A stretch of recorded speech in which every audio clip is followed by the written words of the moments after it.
पाहूयात पुढची बातमी।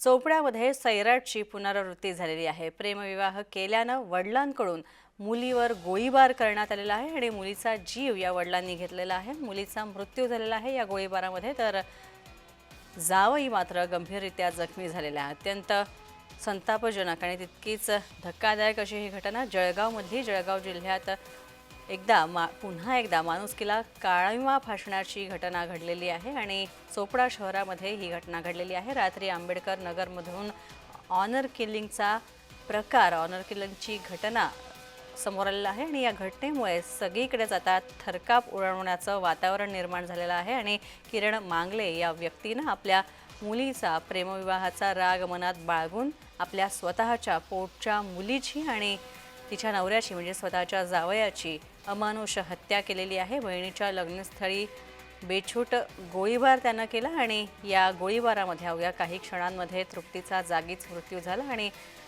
आनंदाने सजलेला लग्न मंडप एका क्षणामध्ये शोकसागरात बुडून गेला। अविनाश आणि तृप्ती दोघा इथं चोपडा शहरामध्ये आल्या होत्या। याविषयीचं माहिती या मुलींचं वडील किरण मंगलेला माहिती पडले होते आणि इथं शिरूरला राहणारे असल्यामुळे शिरूरचा आणि चोपडाचा साधारणपणे अर्धा पाऊण तासाचा रस्ता आहे, तो इथं आले आणि डायरेक्टली त्या मुलांवरती आणि मुलींवरती फायर केलेले होते आणि फायर केले की ते मुली स्पॉटवरच डेथ झालं, मुलांना जखमी झालेला आहे आणि जे आरोपी आहे किरण मंगले त्यालाही देखील म्हणजे ते पब्लिकने पकडून मारहाण केले होते आणि किरण मंगले हा रिटायर्ड PSI म्हणून माहिती पडतायत।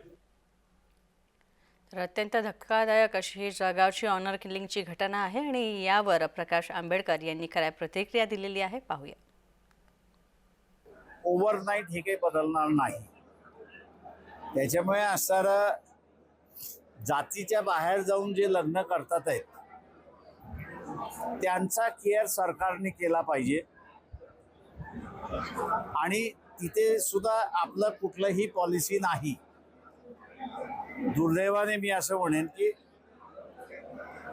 लोकांनी आम्ही फक्त सांगतो जातीमध्ये राहू नका, पण तो जातीच्या बाहेर पडला आणि समजा कुटुंबानेच त्याच्या विरोधात व्हायलन्स केलं तर शासनाने त्याला जी मदत करणारी व्यवस्था पाहिजे ती नाहीये।